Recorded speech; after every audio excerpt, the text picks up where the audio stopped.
40 ವರ್ಷದ ಸುದೀರ್ಘ ರಾಜಕಾರಣದಲ್ಲಿ ತನ್ನನ್ನು ರಾಜಕೀಯವಾಗಿ ಮಣಿಸುವವರೇ ಇಲ್ಲ ಎಂದು ಬೀಗುತ್ತಿದ್ದ ಸಿಎಂ ಸಿದ್ದರಾಮಯ್ಯ ಅವರಿಗೀಗ ಮೂಡಾ ಸಂಕಷ್ಟ ಎದುರಾಗಿದೆ.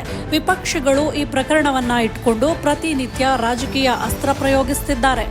ಸಿದ್ದು ರಾಜೀನಾಮೆ ಕೊಡಬೇಕು, ಈ ಪ್ರಕರಣವನ್ನ ಸಿಬಿಐ ತನಿಖೆಗೆ ಒಪ್ಪಿಸಬೇಕು ಎಂದು ಬಿಜೆಪಿ ಜೆಡಿಎಸ್ ನಾಯಕರು ಪಟ್ಟು ಹಿಡಿದು ಕುಳಿತಿದ್ದಾರೆ. ಈ ನಡುವೆ ಮೂಡಾಗೆ ಸಂಬಂಧಿಸಿದಂತೆ ಸಿದ್ದರಾಮಯ್ಯ ವಿರುದ್ಧದ ಕ್ರಿಮಿನಲ್ ಪ್ರಕರಣದ ತನಿಖೆಗೆ ರಾಜ್ಯಪಾಲರು ನೀಡಿರುವ ಆದೇಶವನ್ನ ಪ್ರಶ್ನಿಸಿ ಸಿದ್ದು ಸಲ್ಲಿಸಿದ ರಿಟ್ ಅರ್ಜಿಯನ್ನ ಹೈಕೋರ್ಟ್ ವಜಾಗೊಳಿಸಿರುವುದು ಹಾಗೂ ನಿವೇಶನಗಳನ್ನು ವಾಪಸ್ ಪಡೆಯುವಂತೆ ಮುಖ್ಯಮಂತ್ರಿ ಸಿದ್ದರಾಮಯ್ಯ ಅವರ ಪತ್ನಿ ಪಾರ್ವತಮ್ಮ ಮೂಡಾಗೆ ಪತ್ರ ಬರೆದಿರುವುದು ಹಾಗೂ ಇದರ ಬೆನ್ನಲ್ಲೇ ಸಿಎಂ ಸಿದ್ದರಾಮಯ್ಯ ಅವರ ಪತ್ನಿಗೆ ನೀಡಿದ್ದ 14 ಸೈಟ್ಗಳ ಖಾತಾವನ್ನ ಮೂಡಾ ರದ್ದು ಮಾಡಿರುವುದು. ಈ ಎಲ್ಲ ಸಂಗತಿಗಳು ಮೂಡಾ ಪ್ರಕರಣದಲ್ಲಿ ಸಿದ್ದುವನ್ನ ಇನ್ನಷ್ಟು ಸಂಕಷ್ಟಕ್ಕೆ ನೂಕಲಿದೆ ಅನ್ನೋ ಮಾತು ಕೇಳಿ ಬರ್ತಾ ಇದೆ.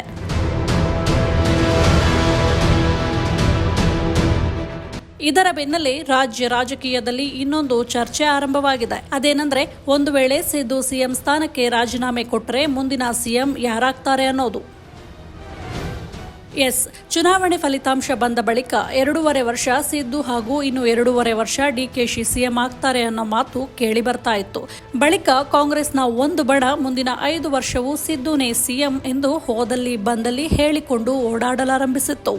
ಆದರೆ ಈಗ ಪರಿಸ್ಥಿತಿ ವಿಭಿನ್ನವಾಗಿದೆ.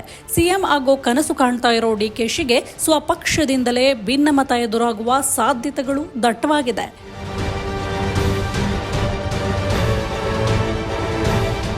2013ರಲ್ಲಿ ಸ್ವಪಕ್ಷದವರ ಮಸಲತ್ತಿನಿಂದಲೇ ಸೋತು ಸಿಎಂ ಆಗುವ ಅವಕಾಶದಿಂದ ವಂಚಿತರಾಗಿದ್ದ ಜಿ ಪರಮೇಶ್ವರ್, ಎಐಸಿಸಿ ಅಧ್ಯಕ್ಷ ಮಲ್ಲಿಕಾರ್ಜುನ ಖರ್ಗೆ, ಸತೀಶ್ ಜಾರಕಿಹೊಳಿ ಸಹ ಸಿಎಂ ರೇಸ್ನಲ್ಲಿದ್ದಾರೆ.